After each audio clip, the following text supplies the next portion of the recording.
people here have lied at least once since the beginning of 2014? How many people here think of yourself in general as honest, wonderful people? The same group. How can it be? How can it be that at the same time we think of ourselves as honest and then we recognize that we're dishonest? It turns out it's all about rationalization. My name is Dan Ariely, and I'm interested in human behavior. I'm interested in rationality and irrationality. I'm interested in the cases in which we make good decisions and the cases in which we make bad decisions. But they'll do first the roles constraint, and then they'll do the real. Together with colleagues and students, we run hundreds of experiments to try and understand human behavior. And in the last few years, we've been focusing on dishonesty. We watch corporate scandals everywhere. Enron, WorldCom, the financial crisis of 2008. We saw an increase in cheating in professional sports. Have you ever used steroids? No. I have never used steroids. I have never doped. We witnessed political deception and its huge repercussions. Does the NSA collect any type of data at all on millions or hundreds of millions of Americans? No, sir. It does not. Not wittingly.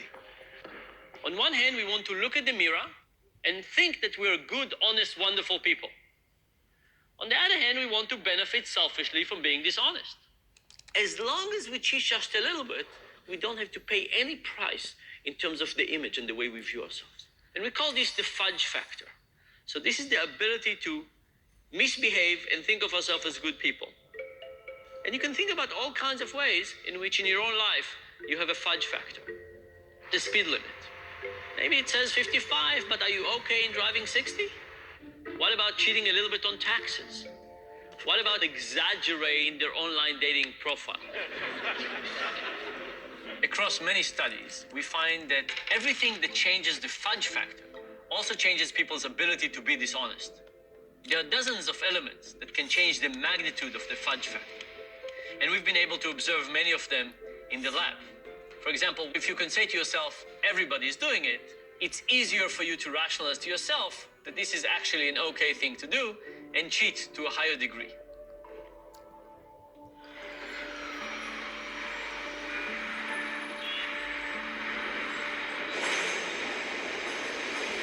My name is Garrett Bauer, 44 years old, and I used to be a professional stock trader.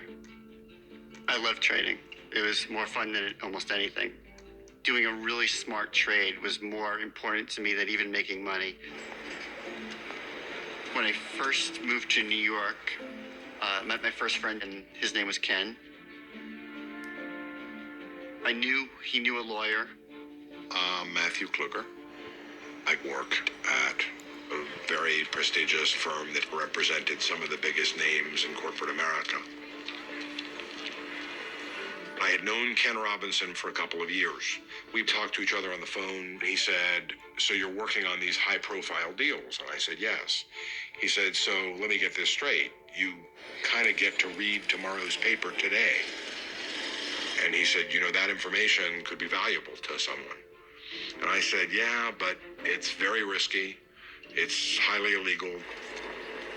Ken said, I have a friend who's a big day trader who could take that information and use it to great advantage, but could probably avoid detection because he does a lot of day trading. We set up a meeting on the street corner and talked for maybe an hour. By just entering into a discussion of the possibility of doing this, I was crossing the line, but it didn't feel like that at that point.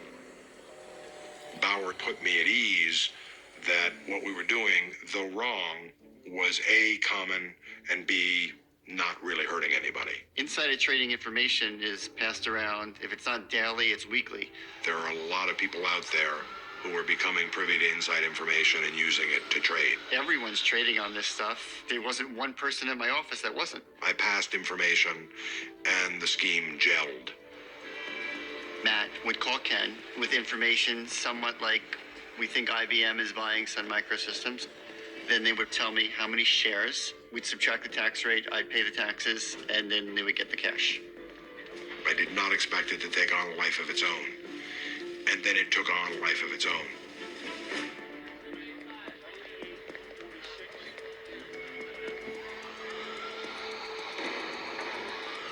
One night, Ken called me and said his house had been raided.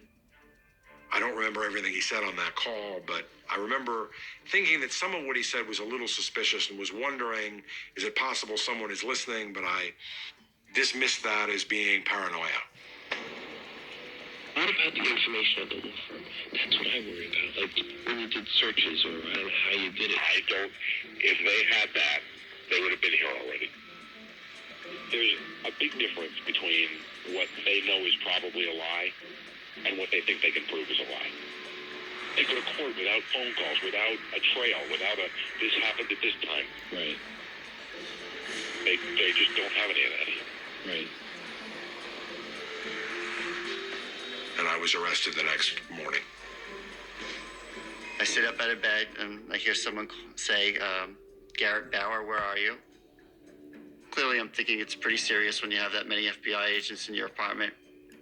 Federal prosecutors have charged 2 men with an insider trading scheme that went on for 17 years. Our investigation has documented more than $109 million in illegal trades. Bauer and Kluger pleaded guilty to securities fraud, conspiracy to commit money laundering, and obstructing justice.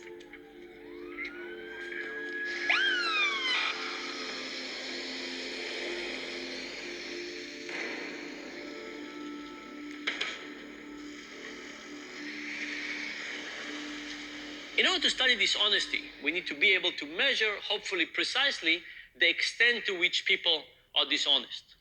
So we have all kinds of methods. I'll describe one of them.